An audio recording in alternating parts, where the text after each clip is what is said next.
Hello नमस्कार साथियों। कैसे हैं बेटा आप लोग? उम्मीद करता हूँ साथियों आप ठीक ठाक होंगे।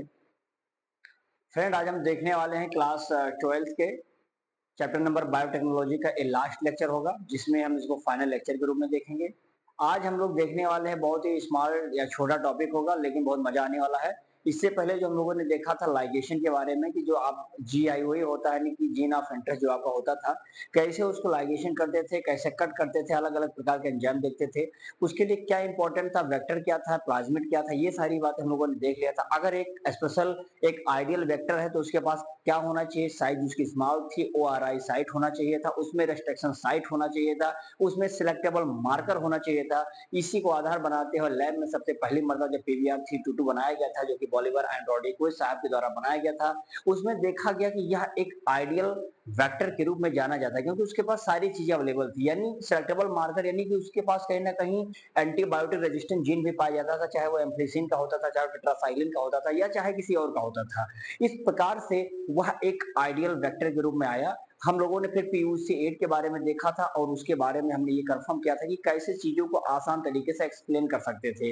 ई कोलाई के अंदर कैसे कल्चर मीडियम में डेवलप करने के बाद हमने ये क्लियर कर लिया था कि नहीं, हम लोग इसके बारे में कैसे लाइगेट करते थे, वो बातें हो गई। आज हम समझने वाले हैं दोस्तों, आपके सामने हेडिंग बड़ा होगा, आप देख पा रहे होंगे कि कैसे वेक्टर को क्लोन किया जाएगा। यानी क्लोनिंग जीन को हम कब करते हैं, प्लांट और एनिमल में, पौधे में और एनिमल्स में जब हम जीन को क्लोन करवाते हैं तो उसके लिए अलग अलग ट्रिक होता है। जब प्लांट की बात जो भी हम करने वाले हैं, इसमें एक बैक्टीरिया होता है जिसका नाम है एग्रोबैक्टीरियम ट्यूमिफेसियंस। एग्रोबैक्टीरियम ट्यूमिफेसियंस के पास दोस्तों एक कह सकते हैं एक DNA होता है जिसका नाम है tDNA। यह tDNA क्या कहता है, ट्रांसफर DNA के रूप में जाना जाता है। एज वेल इसके पास एक प्रकार का प्लाज्मिड होता है जिसका नाम होता है TI plasmid, tumour inducing plasmid, जो कि ट्यूमर काज कर देता है। ये क्या होता है, बहुत सारे डिफरेंट डिफरेंट डाइकॉट जो प्लांट्स होते हैं उनके जड़ों में, रूट्स में ये केसेस देखे जा चुके हैं कि ये जो बैक्टीरिया है ये कहीं ना कहीं एज वेल एज एक हमारे लिए डिलीवर करने का काम वेक्टर के रूप में तो है ही है, लेकिन साथ ही साथ एक क्राउन गाल काज करता है। तो क्राउन गाल काज ना करे और DNA को जो कि फॉरेन हो, जो कि जीन ऑफ इंटरेस्ट हो, उसको ट्रांसफर कर दे प्लांट तक, यही तो हम चाहते हैं ना। तो ये सारे सिस्टम आज हम देखने वाले हैं आज के लेक्चर में। तो लेक्चर बहुत ही इंपॉर्टेंट होगा, तनिक भी आप उसको स्किप ना करते हुए शुरू से लेकर अंत तक देखेंगे। लेक्चर बहुत स्मॉल है, बहुत छोटा है, लेकिन बहुत जबरदस्त चीजें समझ में आने वाली है साथियों। वीडियो अगर अच्छी लग रही होगी या लगेगी तो आप दोस्तों लाइक कमेंट शेयर जरूर करिएगा, और चैनल को जो सब्सक्राइब नहीं किए होंगे तो सब्सक्राइब भी करेंगे। तो आइए आज इस लास्ट लेक्चर में हम लोग समझने वाले हैं बहुत इंपॉर्टेंट बातें। नोट्स अपना निकाल लीजिए, कुछ इंपॉर्टेंट बात हम इसमें देखने वाले हैं। देखिए देखिए भैया, इसमें सबसे पहले हम समझेंगे कैसे इसमें करेंगे साथियों। तो हम बताएंगे इसमें कुछ होगा जिसका नाम होगा एग्रो बैक्टीरियम ट्यूमी ट्यूमिफेसियंस। ये जो बैक्टीरिया है दोस्तों, इसी बैक्टीरिया की सारी क्वालिटीज में देखने को आपको मिलेगी। यानी एक प्रकार से हम बता सकते हैं कि ये जो पैथोजन है, बहुत सारे ये जो पैथोजन होगा ये कहां पर होगा, several dicot several dicot plants में देखा जाता है, जिसमें क्या होता है, डिलीवर किया जाता है। तो डिलीवर करता है क्या, a piece of DNA, a piece of DNA। यानी जो DNA आपको लाइक है, आपको पसंद है, वो इस चीज को ट्रांसफर करने में काफी कैपेबल होता है। तो आखिर इस TI प्लाज्मिड के अंदर कौन सी ऐसी खास बात है जिसकी वजह से होता है, तो उसके बारे में भी आगे हम लोग समझेंगे। इसमें भाई क्या कहा जाता है, यानी हम बताएंगे कि जो इस जीन को पीस ऑफ DNA जो इसके अंदर पाया जाता है, उसी पीस ऑफ DNA को हम लोग क्या बोलते हैं, tDNA कहा जाता है। अच्छा, तो इसको लिख सकते हैं हम लोग क्या, ट्रांसफर कहा जाता है। भाई जो ट्रांसफर करेगा इसको, जो हमारा फॉरेन DNA होगा, उसी के लिए तो हम उसको बोलते हैं ना। तो ये हमारा हो जाएगा tDNA के रूप में जानते हैं। ठीक है ना, यहां तक बात क्लियर हो गई। जिसमें क्या होता है, एक नॉर्मल प्लांट सेल होगा, और उस नॉर्मल प्लांट सेल में दोस्तों ये क्या आगे ट्रांसफर करेगा, क्या काज करेगा, तो ले लेंगे ये इसमें एक प्रकार से उसमें ट्यूमर सेल कॉज करता है, ट्यूमर सेल कॉज करता है, जिसमें क्या करता है, ये प्रोड्यूस करता है, प्रोड्यूस ए केमिकल्स क्या करता है, केमिकल्स इसमें रिक्वायर्ड होते हैं इस पैथोजेंस में, और इसकी वजह से आप देखेंगे जो केमिकल जब रिलीज होगा तब जड़ों में एक मांस का एक गुच्छा दिखेगा, उसी मांस को हम लोग बोलते हैं क्राउन गाल के रूप में जाना जाता है। समझ में आई बातें? तो ये चीजें इसमें आपको क्लियर हो गई। जैसे मैं अगर दोस्तों थोड़ा सा आपको एग्जाम्पल लेकर के अगर चलूं तो देखो जैसे मैं यहाँ पर एक अगर मान लो ये पौधा बना दिया मैंने, ये जड़ है, ठीक है ना, ये जड़ बना दिया, समझिएगा थोड़ा थोड़ा इसको। यहीं पर मैं आपको दिखाऊंगा कि यहाँ पर आपको मिलेगा ये, इसका नाम है एग्रो बैक्टीरियम ट्यूमी ट्यूमी फेसियंस। क्या नाम होता है, एग्रो बैक्टीरियम ट्यूमी फेसियंस। फेसियंस समझ में आई थी बात है? अब ये एग्रो बैक्टीरियम ट्यूमिफेशियन दोस्तों क्या करेगा, ये अभी जड़ों के बीच में मौजूद है, किसमें, तो ये पौधे कहाँ के हैं, जो डाइकॉट प्लांट्स होते हैं यहाँ पर है, ठीक है ना।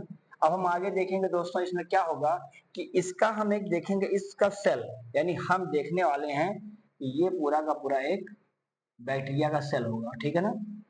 बैक्टीरिया के सेल में आप देखेंगे ऐसा कि स्ट्रक्चर्स होगा जो इस बैक्टीरिया का जीनोम होगा, यानी ये बैक्टीरियल जीनोम आपके सामने दिखाई पड़ेगा। भाई बैक्टीरिया के अपना तो जीनोम होगा ही होगा, साथ ही साथ आप देखेंगे यहाँ पर कि थोड़ा सा आपको डिफ्रेंशिएट कहाँ पर होगा कि इसके पास तो ये खुद का अपना टीआई प्लाज्मिड है, ये क्या टीआई प्लाज्मिड है, यानी इसको हम क्या बोलते हैं, इसको हम बोलते हैं टीआई प्लाज्मिड। अच्छा टीआई प्लाज्मिड मतलब ट्यूमर को इंड्यूस करता है, ट्यूमर बना देता है, तो ट्यूमर इंड्यूसिंग होता है। और साथ ही साथ इसी टीआई प्लाज्मिड में एक स्ट्रक्चर आपको और देखेगा ये वाला, क्या नाम होता है इसी का, इसी का नाम मैंने कहा था टी डीएनए। अब आप सोचिए plasmid T DNA transfer DNA अपने एलियन डीएनए को जोड़ करके लेकर जा देता है, जहां पर जाना तो पहुंचा देता है, लेकिन एक काम और करता है, कहता मैं डीएनए तो पहुंचा दूंगा साथी आपका, लेकिन मैं रोक करके आऊंगा। तो साइंटिस्टों ने सोचा ये तो भाई बड़ा खतरनाक है, रोग भी कर रहा है डीएनए भी पहुंचा रहा है, ऐसा करो कि इसके रोग को खत्म करो, केवल और केवल कहो कि तुम बेटा लेकर जाओ और जा करके पहुंचा के चले आओ। तो अब इतना तो मानेगा इतना जल्दी नहीं। तो ये लोग क्या किए, देखो अब यहाँ पर हुआ क्या कि हमने इसको ट्रांसफर कर दिया एक प्लांट सेल में, किसमें, प्लांट सेल में इसको ट्रांसफर कर दिया इसे। देखिएगा ये मान लेता हूँ प्लांट सेल इसे हल्का फुल्का समझाने के लिए बना दिया है, तो हमने इसको ट्रांसफर कर दिया, ट्रांसफर्ड इनटू प्लांट सेल, ठीक है ना। अब इसमें जब आए तो यहाँ पर आपको जो स्ट्रक्चर्स ऐसा देखने को मिला ये, और इसमें बहुत सारे छोटे छोटे स्ट्रक्चर्स होंगे, ठीक है ना। यहीं पर ये वाला जो होता है इसको बोलते हैं टी डीएनए, ट्रांसफर डीएनए है, और ये वाला दोस्त क्या कहलाता है, इसको बोलते हैं प्लांट क्रोमोसोमल डीएनए। क्या मामला यहाँ पे समझ आ रहा होगा आपको, तो ये बात है समझ कि प्लांट में क्रोमोसोमल डीएनए है और ये टी डीएनए उसी में क्या पहुंच चुका है। अब टी डीएनए जैसे पहुंचेगा तो आप देखेंगे अगले स्टेप में ये जो पौधा था ये पौधा तो सेम ऐसा चल रहा है, लेकिन दोस्तों इसमें होगा क्या कि इस बार थोड़ा सा आप देखेंगे कि यहाँ पर एक स्ट्रक्चर्स बन जाता है ऐसा, देखो ये ये सेल का फूला हुआ भाग हो जाता है, इसी फूले हुए मांस को, इस मांस को हम लोग क्या कहते हैं, मांस को क्या कहते हैं, कार्ड कार्ड क्राउन गाल। अब आप सोचिए कि पौधा क्या लंबे समय तक अपने आप को सर्वाइव कर पाएगा जब जिसके शरीर में बड़े बड़े गाल बन गए हैं, नहीं कर पाएगा। हाँ जीन तो आपने ट्रांसफर करवा दिया जो आप चाहते थे, लेकिन वो आगे सर्वाइव नहीं कर पाएगा। समझ में आई थी बातें, तो ये बातें यहाँ तक हो गई। अब इसमें थोड़ा सा ये जानने वाली बात है कि जैसे आ, चलो देखो इसमें, जैसे मैं इसमें एक चीज और बताऊं कि दोस्तों ये बात आपको समझ में आई, ये बात मेरे हिसाब से आपको समझ में आई। हमने कहा ये टी डीएनए है, ट्रांसफर डीएनए है, ठीक है, और इसी में क्या है भैया, टीआई प्लाज्मिड भी है, ट्यूमर को इंड्यूस करने वाला होता है, ट्यूमर इंड्यूसिंग प्लाज्मिड लिख देता हूँ यहाँ पर चाहो तो, ट्यूमर इंड्यूसिंग प्लाज्मिड। ये बात तो आपको पहले से क्लियर हो गया होगा जो भी मैंने बताया था। अब होता क्या कि यहाँ पर जो हम समझेंगे तो हम ये समझेंगे कि ये क्या करता है, एज ए, ये टीआई हमारा कैसे काम करेगा, as a vector, as a vector क्या करने के लिए, फॉर ट्रांसफॉर्मिंग फार्मिंग, ठीक है ना। ट्रांसफार्मिंग किसको, ट्रांसफार्मिंग करेगा किसके द्वारा, प्लांट बाई, किसकी मदद करेगा भैया, तो बाई लिख लेना यहाँ, डिजार्मिंग, डिजार्मिंग देम। अच्छा, डिजार्मिंग होगा कि अपने वश में कर लेना, डिजार्म करना, तो ये अपने वश में कर लेता है, डिजार्मिंग देम, ठीक है ना। सो क्या होता है, no more, no more pathogenic, no more pathogenic to plant, to the plants, but useful for us, यानी हमारे लिए तो भाई यूजफुल है। हाँ माना कि उसके शरीर में जाकर के रोग कर देता है, लेकिन हमने अपना डिलीवर तो करवा लिया ना जीन अपेंडिस्ट को, जीन तो चला गया लेकिन साथ साथ रोग भी लेके गया, तो ये चीजें बड़ी खतरनाक है। तो ये बातें मेरे हिसाब से आपको क्लियर हो गई। चलिए इसका सॉल्व लीजिए, फिर आगे बताता हूँ, ठीक है ना बाबू। चलिए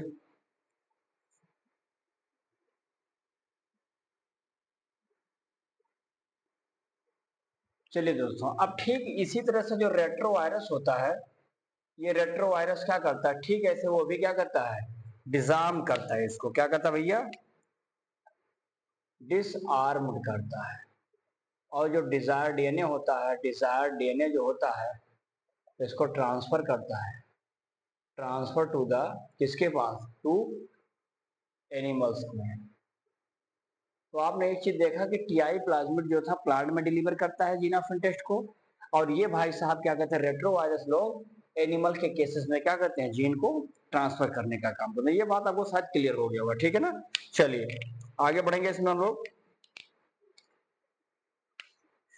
और जब होता क्या कि जब ये डीएनए एक बार यहाँ चला जाता है तो इस फ्रेगमेंट को हम लोग लाइगेट करते हैं, फ्रेगमेंट लाइगेट्स, किसके द्वारा, with the help of ligase enzyme. इतनी बातें तो शायद पहले भी बताया है, आप भी पता होगा, आपको क्लियर होगा, ठीक है ना ये बात। चलिए अब इसमें थोड़ा सा हम ये देखेंगे भाई, क्या करेंगे इसमें, अलग अलग एनिमल्स में, चाहे वो बैक्टीरिया के केसेस में हो, चाहे प्लांट हो, चाहे एनिमल्स हो, सब में अलग अलग होता है, ठीक है ना। तो इतनी बात है, जो बात आपने देखी है, ये सिर्फ ये समझाने के लिए था कि हाँ कौन ट्रांसफर करता है, किस ऑर्गन में जाता है। हालांकि चाहिए तो थोड़ा सा मैं एग्जाम्पल में आपको एक बता दूं, यहाँ पर देख लो, लिख लेना इसको, कि जैसे नोट में से बैक्टीरिया है, बैक्टीरिया ले लीजिए, बैक्टीरिया में क्या होता है, ठीक है ना, एनिमल्स होते हैं, एनिमल्स में किसके द्वारा ट्रांसफर होगा, और साथ ही साथ यहाँ पर देखेंगे जो प्लांट्स होता है। तो बैक्टीरिया में कहने वाले का मतलब है, नहीं पढ़ते चले आ रहे हैं, प्लाज्मिड है ना। और अभी एनिमल्स में आपको बताया मैंने क्या था, रेट्रो वायरस, और ये प्लांट में क्या था, टीआई प्लाज्मिड। ये हमारे सब क्या कहलाते हैं, वेक्टर कहलाते हैं, क्लियर है। इतनी बातें शायद अभी मैंने आपको हाल ही में समझाया है। तो ये बात यहाँ तक हमारा खत्म हुआ एनिमल में जीन और क्लोन करने का। अब हम समझेंगे कि जब ये बात हो गई, हमने क्लोन करवा दिया, तब होस्ट में कैसे इसको ट्रांसफर करेंगे। अब जरूरी है अगला पॉइंट समझने की साथियों, जिसका नाम होगा, जिसका नाम होगा, ये शायद छठा पॉइंट होगा क्या, 8 था शायद जब पढ़ाया था, ट्रांसफॉर्मेंट या ट्रांसफॉर्मेशन ऑफ होस्ट। यानी अब ला करके उसको होस्ट में तो डालो, ताकि पता तो चले कि हाँ ये होस्ट में पहुंच चुका है, अपना काम शुरू कर रहा है ये। तो होस्ट में जाएगा तो ये सबसे पहले काम क्या करेगा, होस्ट में जाने के लिए बेटा हम लोग इसमें होस्ट में डालने के लिए एक काम करते हैं, क्योंकि बैक्टीरिया आप जानते हैं, बैक्टीरिया में E coli is a good host, ठीक है। तो इसमें हम लोग क्या करते हैं, इसमें एक ट्रिक, एक मेथड देते हैं, हीट इज मेड, यहाँ पर हीट बनाते हैं, हीट इज मेड। एक इसमें अर्थात कह सकते हैं कि इसमें हम हीट ट्रीटमेंट देते हैं, क्या देते हैं, हीट, या ऐसा लिख दो इसको, हाँ हीट शॉक कह दो इसको, हीट शॉक ट्रीटमेंट। अब आप सोचिए कि एक बैक्टीरिया के अंदर डालना है, लेकिन बैक्टीरिया के प्लाज्मा मेम्ब्रेन में सेल वॉल को भेद करके आप बाहरी डीएनए को एंट्री नहीं करवा पाएंगे। जाहिर सी बात है, पहले गर्म करो, फिर बर्फ में डालो 42 डिग्री पर, फिर गर्म करो, ये करना पड़ेगा। ठंडक गर्मी, ठंडक गर्मी, ठंडक गर्मी, वॉल को पिघलाओ, शाम दे उसको डीएनए को अंदर डालो, ये प्रोसेस है इसका। इसीलिए मैंने कहा कि हीट शॉक ट्रीटमेंट करवाते हैं, अर्थात इसमें हम बता देंगे हीट शॉट में क्या करवाएंगे भैया, इसमें हम बता देंगे कि हम इस पूरे के पूरे सिस्टम को क्या बनाएंगे, हम बनाएंगे कॉम्पिटेंट होस्ट बना देंगे। क्या बना देंगे इसको, कॉम्पिटेंट होस्ट बनाएंगे। किसके लिए, फॉर, आप जानते हैं कि फॉर जो फॉरेन होता है हमारा, क्या नाम होता है उसका, फॉरेन डीएनए। अर्थात बाहरी जो डीएनए पड़ा हुआ है उसको अंदर लाना है तो आपको कॉम्पिटेंट बनाना पड़ेगा। यानी आप देखिए कि क्या उस बैक्टीरिया के अंदर आने वाला डीएनए सरवाइव कर पाएगा, और अगर नहीं कर पाएगा तो उसको कॉम्पिटेंट बनाओ, उसको उस लायक बनाओ कि वह उस डीएनए को अपने पास ले ले, और लेने के बाद उसकी संख्या को आगे बढ़ाए, काम करे उस पर प्रॉपर वर्क से अपना मान करके, उसको बोलते हैं कॉम्पिटेंट। ठीक है ना, ये बात होगा जब हम ट्रांसफर करेंगे होस्ट में। अर्थात इसमें होता क्या, एक प्रोसेस है। देखो जैसे मान लो कि ये मान लो कि बैक्टीरिया है, समझिएगा इसको। और बैक्टीरिया जब बनाया मैंने दोस्तों, तो हमने देखा कि ये जो ई कोलाई को मैंने बना दिया, क्या ई कोलाई है ये, एज अ होस्ट इसको बना दिया। क्या बना दिया, एज अ होस्ट। और इसके पूरे सरफेस पर दोस्तों हमने डाई वैलेंट एक सोल्यूशन डाल दिया जिसका नाम है कैल्शियम आयन। क्या है ये सर, कैल्शियम आयन। ये सब कैल्शियम आयन है, ध्यान से देखना इस बारे में, ठीक है ना। अब क्या होता है कि ये सब एक प्रकार से जान लो पीएम है, पीएम बोले तो प्लाज्मा मेम्ब्रेन। अर्थात ये कैसे होते हैं, हाइड्रोफोबिक, जो पानी से डरते हैं कि सोल्यूशन में हमको डाल ना दे कोई, लेकिन वहीं पर अब इस बैक्टीरिया के अंदर हमको, देखो इस बैक्टीरिया के अंदर हमको बाहरी डीएनए लाना है, लाने के लिए कैल्शियम से ट्रीटमेंट करवाओ ताकि कंफर्टेबल बन जाए, जल्दी से आराम से अंदर चला जाए डीएनए। ठीक है, उसके लिए हम करेंगे क्या, देखो होगा कि जो यहाँ पर डीएनए होगा दोस्तों, आप जानते हैं डीएनए हमारा नेगेटिव चार्ज आता है, जिसको क्या बोल सकते हैं, हाइड्रोफिलिक। क्या बोलते हैं इसको, हाइड्रोफिलिक। ठीक है ना, ये क्या होता है, can not cross bacterial salwar. Bacteria के सवाल को फाड़ करके डीएनए की ताकत नहीं है कि चला जाएगा, अगर उसके वाल पर अगर हम कैल्शियम डाइवेलेंट सोल्यूशन न डालें तो, ये बात ध्यान रखना। तो डीएनए पर आया नेगेटिव चार्ज जो बन गया हाइड्रोफिलिक। आप देखेंगे अब हुआ क्या भैया कि ये जो ई कोलाई है, अच्छा डाइवेलेंट मतलब सोल्यूशन मानता हूं मैं, ये जो हमारा ई कोलाई है ये क्या करेगा, किसके साथ, डाई वैलेंट कटायन, ब्रैकेट में ले लो कैल्शियम प्लस आयन, उसके साथ ये लोग क्या करेंगे भाई साहब, उसके साथ ये मिल जाएंगे, मिक्स्ड हो जाएंगे। और जैसे उसके साथ इसकी दोस्ती बढ़ती चली, गहरा दोस्ती जैसे बना, डीएनए ने जैसे दोस्ती बनाई कैल्शियम के साथ, उनका कारनामा शुरू हो जाएगा। अर्थात यहाँ पर ये लोग क्या बनाना शुरू कर देंगे, ये लोग कहेंगे कि भैया हमने तो आपके साथ बांड बना दिया है, तो बाबू हमने बांड क्यों बनाया होगा, दोस्ती क्यों किया था, ताकि तुम मेरे हर मुसीबत में काम आओ। अब ये लोग कहेंगे ठीक है, कैल्शियम कहेगा ठीक है डीएनए, तुम परेशान हो बेटा, मैं हूं, मैं तुम्हारा मदद करूंगा। ऐसा करो कि ये लोग मिल करके क्या करेंगे, हमें थोड़ा सा, इन्होंने कहा चलो ठीक है मैं तुमको इफिशियंसी देता हूँ, इफिशियंसी किसको, विच डीएनए इंटर्स, तो ये थोड़ा बहुत इफिशियंसी देगा जिससे डीएनए क्या हो जाए, ये कैल्शियम कहेगा कि मैं इंक्रीज करवा दूंगा, कैल्शियम में इंक्रीज करवा दिया क्या, इफिशियंसी को, किसके, ताकि डीएनए अंदर आराम से आ जाए। ये बात हो गया। फिर इन्होंने कहा कि ठीक है अब मैं आपको एक हीट शॉक देता हूँ, हीट शॉक्स ट्रीटमेंट। और जैसे हीट शॉक ट्रीटमेंट दिया गया, आप देखेंगे ई कोलाई को, बाद में ई कोलाई को फिर हमने प्लेस कर दिया कहाँ पर, पहले तो बहुत गर्म दिया, अब प्लेस कर दिया आइस में, बर्फ में ले आए हम लोग, कहाँ पर, आइस में ले आए। और आइस में आने के बाद फिर मैंने हीट कर दिया 42 डिग्री पे, फिर मैंने इसको कहाँ पर रख दिया, फिर आइस पे रख दिया। इस प्रकार से देखेंगे अब ये जो हमारा ई कोलाई होगा, या कह सकते हैं ई कोलाई जो होगा, E coli takes the DNA.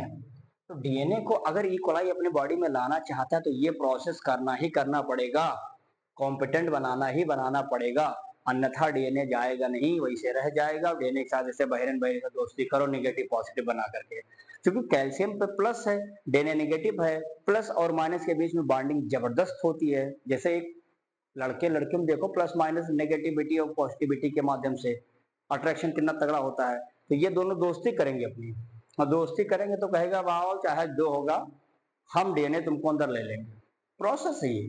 तो इसी तरह से ये कारनामा यहाँ पर शुरू हो गया, ठीक है ना। आई होप कि आपको समझ में आया होगा। अब हम इसमें देखेंगे, चलो इसको लिख लो, बायोलिस्टिक देख लेते हैं, जीन गन जिसको कहा जाता है कि जीन गन के द्वारा हम किस प्रकार से इस पूरे सिस्टम्स को हम कैसे प्लांट में डीएनए को इंट्रोड्यूस करवा पाएंगे। तो पहले इसका स्क्रीनशॉट लीजिए फिर बताइए।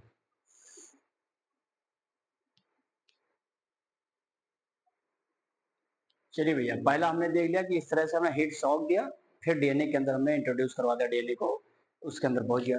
अब हम दूसरा देखेंगे कि हम बायोलिस्टिक क्या होता है, जीन गन। जीन गन में दोस्तों होता क्या है कि हम लोग इसमें क्या करते हैं, स्पेशली हम अगर थोड़ा सा मैं इसमें ये बताऊं तो हम बता सकते हैं कि इसमें हम लोग इसका यूज कहाँ करते हैं भैया, तो लिख सकते हैं इसमें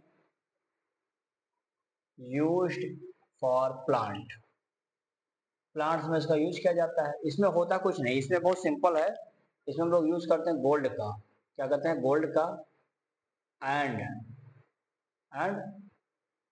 टंगस्टन। क्या करते हैं हम लोग, टंगस्टन का हम लोग यूज करते हैं। और यहाँ पर दोस्तों होगा क्या, देखिए इसमें थोड़ा सा समझने की कोशिश करिएगा, थोड़ा सा इसको देख लिया। टंगस्टन हम लोग इसको क्या कहते हैं, कोट कर देते हैं, कोटेड विथ डीएनए। डीएनए के साथ रैप करते हैं, कोट करते हैं, फिर इसमें क्या करते हैं, provide high velocity of electric, बहुत ज्यादा मात्रा में इलेक्ट्रिक प्रोवाइड करेंगे। फाइनली इसको हम लोग क्या करेंगे, बम्बार्डेड, बम्बार्डेड किया जाता है। बम्बार्डेड समझते हैं आप लोग, बम्बार्ड माने होता है दागना, है ना। बम्बार्ड कर देंगे और फाइनली इसको कहाँ भेज देंगे, प्लांट के सेल में भेज देंगे। अर्थात दोस्तों देखिए, एक प्रकार से आप ये, मैं इसको थोड़ा सा आइडिया बताऊं, जैसे एक गन मशीन आपने देखा है, गन मशीन में बंदूक में गोली लोड कर दो, ठीक ना, अब गोली धर धर धर धर धर धर धर दाग के चले जाओ, तो उसमें वेलोसिटी ऐसे भरा जाता है। वेलोसिटी बहुत तगड़ी होगी, सारे के सारे टंगस्टन और गोल्ड से बंधे होते हैं। डीएनए हमेशा रैप्ट होता ऊपर रहता है, ये भी ध्यान है, ये बहुत इंपॉर्टेंट बात है। डीएनए हमेशा अपर होगा, ये पूछा जाता है। और ये हमारा जो टंगस्टन था और ये हमारा जो गोल्ड था, ये भाई साहब लोग क्या होते हैं, ये लोग अपर होते हैं, सॉरी ये नीचे रहेंगे, लोअर, यानी इन सबको बांधता है ये। तो टंगस्टन और गोल्ड के चारों तरफ से ऊपर से कौन रैप्ट होता है, ये हमारा डीएनए है, ठीक है ना। ये क्वेश्चन आता है कि डीएनए ऊपर रहता है कि डीएनए नीचे बंधा रहता है, तो डीएनए हमेशा ऊपर के साइड में रैप्ट करता है, ठीक है ना। चलिए अब हम इसमें देखेंगे दोस्तों, तीसरा देखेंगे माइक्रो इंजेक्शन। ये सब डीएनए को पहुंचाने का तरीका है, माइक्रो इंजेक्शन। देखिए इसमें हम लोग नीडल का यूज करते हैं, बहुत सिंपल है, यूजिंग द माइक्रो नीडल। क्या कहते हैं भैया, इन एनिमल्स यूजिंग ए नीडल्स। इसमें हम लोग एक नीडल, देखिए ये एनिमल्स के केस में होगा, माइक्रो इंजेक्शन स्पेशली एनिमल्स में, बायोलिस्टिक या जीन गन हमेशा जीन गन, हाँ ठीक है ना। देखिए इसमें हम लोग यूज करते हैं नीडल का, किसमें, जिससे हम लोग डीएनए को क्या करते हैं, is directly introduced in the nucleus of animal cell. यानी एनिमल सेल के अंदर तुमको इंट्रोड्यूस करवाना है तो भैया जरूरी है कि आपको तो इंजेक्शन, जैसा इंजेक्शन लगाया जाता है, तो इंजेक्शन देखो, मान लो जैसे तुम्हें यहाँ लगवाना है नस में इंजेक्शन, तो सीधा नशे में सीधा ठोंक देगा इंजेक्शन, समझ पाते हो। अब ऐसा तो नहीं कि इंजेक्शन लगा दिया यहाँ लगा देगा फिर धीरे धीरे रस रस रस के यहाँ आएगा, नहीं, वो डायरेक्टली यहीं पे इंट्रोड्यूस करवा देता है। तो ऐसे माइक्रो इंजेक्शन होता है। माइक्रो इंजेक्शन नीडल होता है, नीडल का यूज करते हैं, नीडल लेकर के हम उस डीएनए को जो रिकॉम्बिनेंट बनाया होगा, जो चीज हमारा बाहरी डीएनए है, उसको ले जाकर के हम सीधा प्लांट के न्यूक्लियस में जड़ देते हैं, और जड़ने के बाद वो अपना कारनामा शुरू कर देगा। तो ये प्रोसेस है माइक्रो इंजेक्शन का। आई होप कि आपको समझ में आ रहा होगा, ठीक है। अब देखो ये न्यूक्लियर लिखा है, इसको ध्यान से देखना, ये न्यूक्लियस होता है, ठीक है ना। अब हम लोग समझेंगे दोस्तों, पहले इसका स्क्रीनशॉट लेने चाहो तो, ये तो चलिए इसी में एक और बढ़ा लीजिए अगला। अभी हमारा इसका पार्ट था, अब हम आते हैं जो 6 हो चुका था हमारा, अब 7वां पॉइंट होगा यहाँ पे हमारा। इसमें हम लोग बात करेंगे किसका, कल्चर करेंगे, किसका, culture the host in large amount. अब ज्यादा मात्रा में आपको कल्चर करना है तो उसके लिए जरूरी है बहुत सारे ट्रीटमेंट होंगे, जिससे बायोरिएक्टर वगैरह इसी में आता है, ठीक है ना। तो लिख लेंगे हम लोग, इसमें एक चीज बता देंगे, in almost all recombinant technology, the ultimate aims, उसका अल्टीमेट एम्स क्या होता है? To produce a desirable gene या फिर डीएनए कहते हैं, या डिजायरेबल प्रोटीन कह दो। जो भी आपकी प्रोटीन आपको चाहिए वो प्रोटीन की मात्रा हम सब आप चाहते हैं, इसके लिए हम क्या करते हैं, फॉरेन जीन को हम क्या करते हैं, गेट इंट्रोड्यूस करवाते हैं। अर्थात इसके लिए हम क्या करते हैं, जो हमारा फॉरेन जीन होता है, इस फॉरेन जीन को हम लोग क्या करते हैं दोस्तों, गेट्स एक्सप्रेस्ड इसमें अंडर एप्रोप्रिएट कंडीशन।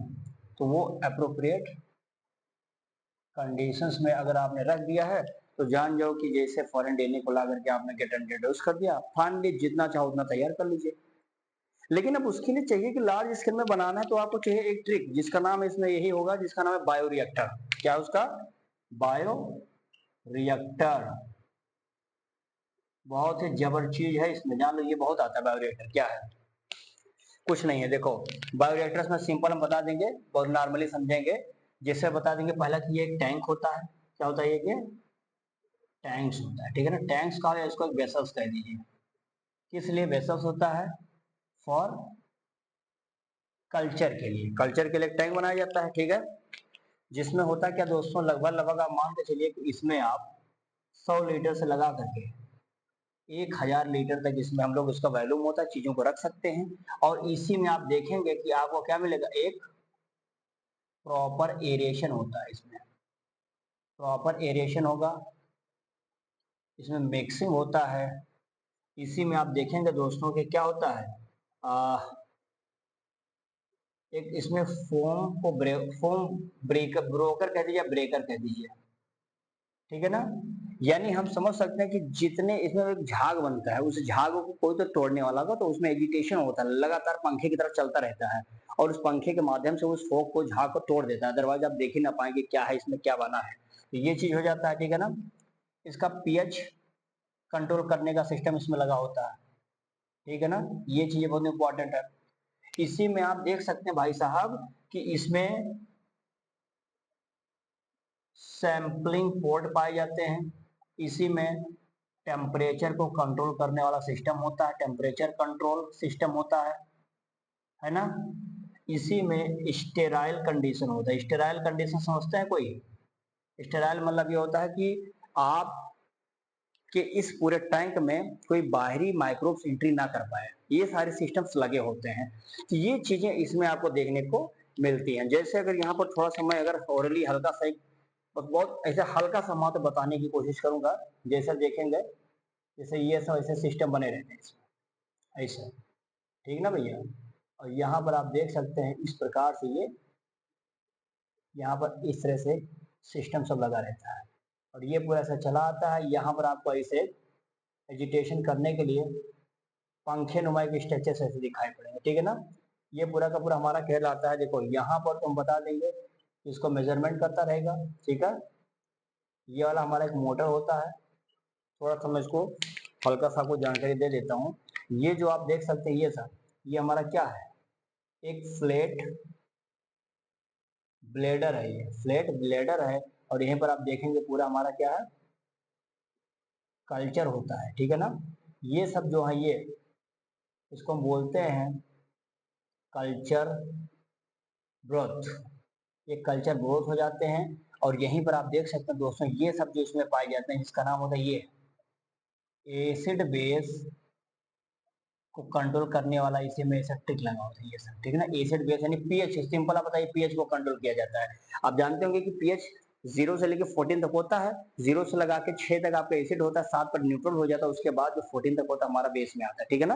तो उन चीजों को, एसिड बेस को कंट्रोल करने के लिए यहाँ पर एसिड बेस को कंट्रोल करने वाला चीज पाया जाता है। और यहाँ पर ऐसे स्ट्रक्चर पाया जाता है, ये इसको हम बोलते हैं स्टीम।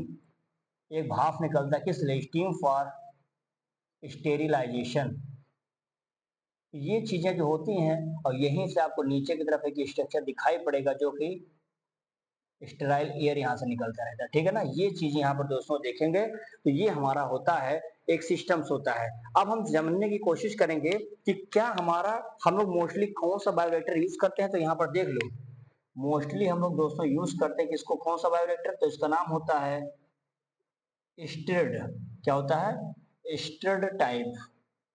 अब ये स्टिर्ड टाइप बायोरिएक्टर का हम लोग यूज करते हैं, जिसमें हम लोग देखेंगे ये भी दो प्रकार के होते हैं। बहुत ही हल्का समझ लीजिए क्योंकि ये सब चीजें इतना ज्यादा नहीं, बस ये मेन पॉइंट ही बता दिया मैंने। देखो इसमें भी समझ लेंगे क्या होता है इसमें। एक होता है सिंपल स्टिर्ड, ठीक है, सिंपल स्टिर्ड हो जाएगा। और यहाँ पर आप देखेंगे एक होता है स्पेयर्ड। ये क्या होता है, स्पेयर्ड स्टिर्ड होता है, ये समझ में आया इतना। अच्छा इसकी क्वालिटी कुछ नहीं, सिंपल वाले की क्वालिटी बस सिंपल आपको ये जानना है कि अगर आपसे सिंपल पूछेगा तो कह देना इसका पूरा का पूरा जो बेस होता है कर्व्ड होता है। कैसा होता है, कर्व्ड। ये देखो पूरा का पूरा कर्व्ड है ना। ये कर्व एरिया में पाए जाते हैं। लेकिन भाई साहब ये क्या है, ये बिल्कुल फ्लैट होते हैं। ये कैसे होते हैं, ये फ्लैट होते हैं। ये फ्लैट अवस्था में होते हैं, इनका बेस फ्लैट होता है। और यहीं पर आप देखेंगे इसमें क्या पाया जाता है, एक स्पेयर्ज ट्यूब पाया जाता है। इसमें क्या होता है, एक स्पेयर्ज ट्यूब पाया जाता है। इसी में आप देखेंगे आपको एक्स्ट्रा O2 यहाँ पर आप देखेंगे मौजूद होगा। तो एक्स्ट्रा O2 फ्लेट वाले में होगा जिसका नाम होगा स्पेयर्ज टाइप का जो स्टेड होता है, ये बायोरिएक्टर है। एक हमारा सिंपल स्टेड होता है, जिस सिंपल स्टेड में एरिया क्या बेस का था कर्व्ड होता है। तो इसको भी अगर थोड़ा बहुत मैं अगर यहाँ पे समझाऊं कि कैसे होगा, देखो हल्का सा मैं दिखा देता हूँ इसको भी, लेकिन थोड़ा सा आइडिया दिमाग में बना रहेगा। देखो भाई ये ऐसे रहेगा पूरा फ्लैट, ये ये भी ऐसे रहेगा फ्लैट, समझिए भाई साहब। देखो यहाँ पर ऐसे एक चेम्बर लगा रहेगा, ये इस तरह से। और यहाँ पर आप देखेंगे इस तरह से एक स्ट्रक्चर ऐसे बना रहेगा, ठीक है ना। और यहीं पर आप देखेंगे दो ठो डंबल रहेगा, जैसे डंबल से आप जिम करते हैं वो ना समझ लेना इसको, समझ पा रहे हैं इसको। हाँ तो ये चीजें यहाँ पर ऐसे बाहर हो जाती है, ठीक है ना। इसमें बहुत सारे कल्चर मीडियम आपको दिखाए जाएंगे इस तरह से। और यहाँ से ये सब जो गैसेस वगैरह होती हैं, यहाँ से क्या होता है, ये यहाँ से गैस क्या होती है, इंटर होती है अंदर की तरफ, ठीक है। ये हमारा सब कुछ सेम जो वहां पे था सब कुछ यहीं पे है। यहाँ पर भी ऑक्सीजन की मात्रा थोड़ा सा इसमें ज्यादा होती है, क्योंकि मैंने बताया कि ऑक्सीजन की जो अवेलेबिलिटी होती है सबसे ज्यादा मात्रा में यहाँ पर आपको देखने को मिलती है, ठीक है ना।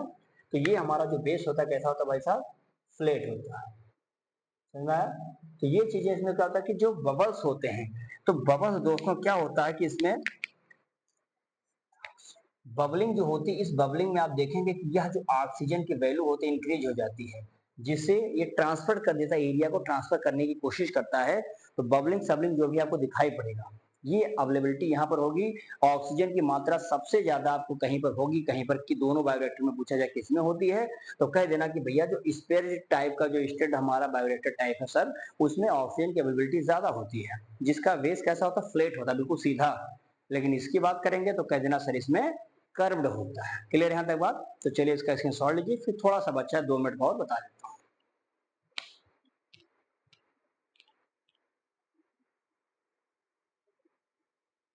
चलिए भैया इसमें थोड़ा सा एक लास्ट पॉइंट देख लीजिए, मैंने बता भी दिया है। Type of culture. आप जानते हैं कल्चर को कितने तरीके से, आपको पता है जिसे आपने पढ़ा होगा कल्चर, आप नहीं समझते हो सुन लीजिए। कल्चर जिसे आपने पढ़ा होगा 9th वगैरह में 10th 11th में, टिश्यू कल्चर, समझ रहे हैं। किसी भी एक ऐसे भाग को निकाल लीजिए प्लांट का, लगभग एपिकल रीजन पर निकालिए, चाहे चाहे रूट का हो चाहे शूट का हो, मतलब एपिकल रीजन पर क्या होता है कि वहां पर फ्रेश आपको जो भी उसके अंदर जो टिश्यूज होंगे, जो सेल्स होंगे, जो हार्मोन्स होंगे, वहां ज्यादा अवेलेबिलिटी होगी कि उसके अंदर मैथमेटिक कैपेसिटी वहां ज्यादा है। निकालिए लैब में लाइए, पूरा का पूरा आप लैब में सारी अवेलेबिलिटी करवा दीजिए। जो पौधा बाहर इन्वायरमेंट में चाहता है आपने लैब में दे दिया, पौधा बड़ा हुआ, ग्रो हुआ, नर्सरी तैयार हुआ, जैसा चाहिए वैसा मेंटेन करिए। ऐसे ही कल्चर है, कल्चर को मेंटेन करना है तो दो तरीका है। एक होता है वेज कल्चर जिसका नाम होता है जो कि क्लोज होता है, एक होता है कंटिन्यूअस कल्चर जो ओपन होता है। जब हम बात करते हैं बैच यानी क्लोज में क्या होता है, with the bioreactors all the content required to grow the culture added at once and grows। मतलब कल्चर को एक साथ आप बिल्कुल रख दीजिए, दोबारा उसमें मत टच करिए, एक मरतबा सारा का सारा जो भी रिकॉर्ड उस कल्चर मीडियम में चाहिए उस बायोडेटर में दीजिए और दोबारा टच मत करना। कहते हैं ना कि दोबारा मत आना इस दरवाजे पे, यही सिस्टम यहाँ पर है, दोबारा दरवाजे पर नहीं जाना है। अर्थात in between no new edition, बीच में किदिर पिदिर करके नया एडिशन मत लाना, कोई जोड़ना। ये होता है प्रोसेस किसका यहाँ पर, इसका।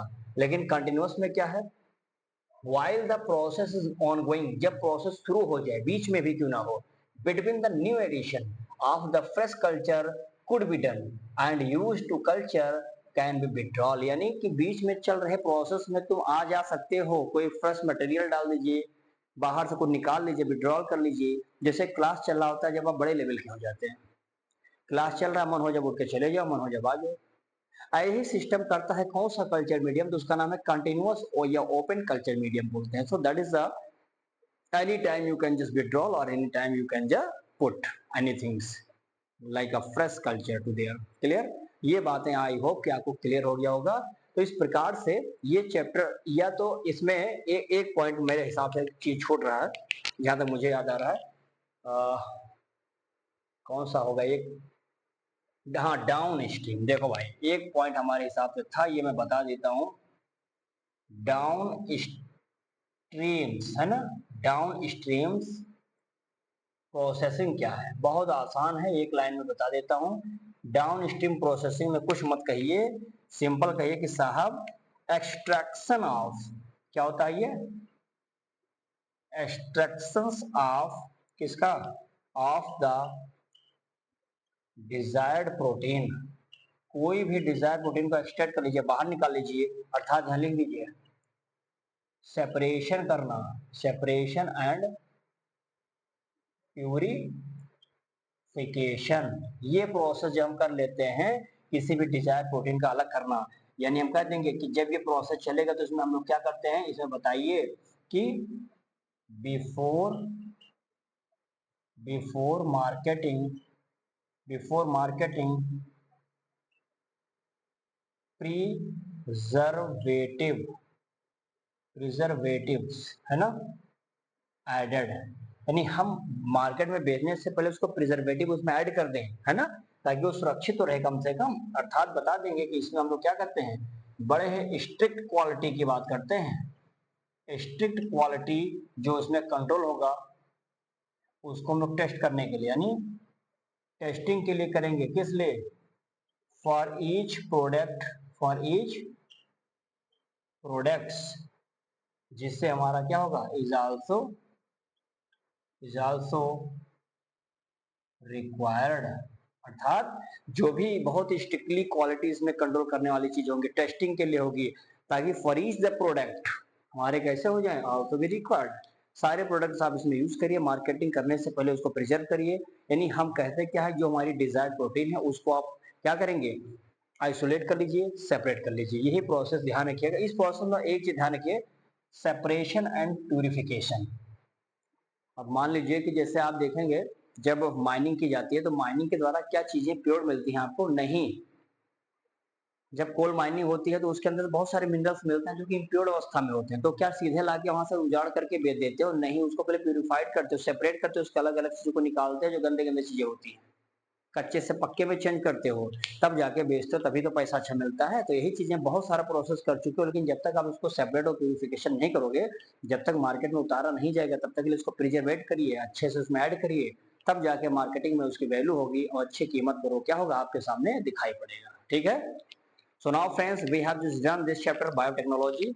आई होप कि आप लोगों को ये पूरा चैप्टर 5-6 लेक्चर में जो भी था मजा आया होगा, और बढ़िया से पढ़िए जबरदस्त तरीके से। चैप्टर बहुत ही क्लोज है, खत्म होने के कगार पे। अब हम बात करेंगे इसमें बायोटेक्नोलॉजी के एप्लीकेशन का लेक्चर होगा, हमारा होगा मुश्किल से 2 या 3 लेक्चर में होगा, ज्यादा है नहीं एप्लीकेशन, छोटा सा लेक्चर है, 2-3 लेक्चर बहुत है इसके लिए। ठीक है, तो इसके साथ हम मिलते हैं नए लेक्चर में, तब तक इसको आप बढ़िया से स्क्रीनशॉट लीजिए, नोट्स बनाइए, बढ़िया से पढ़ते रहिए। कोई डाउट होता तो आप लाइक में कमेंट में कोई अपने क्वेश्चन जो भी होंगे आप डाल सकते हैं, जिसको देख करके आपका जवाब दे दिया जाएगा। ठीक है, तो चलिए लाइक कमेंट शेयर जरूर करिएगा, बाकी मिलते हैं नए लेक्चर के साथ, तब तक के लिए बहुत बहुत धन्यवाद। स्क्रीनशॉट ले लीजिए बेटा।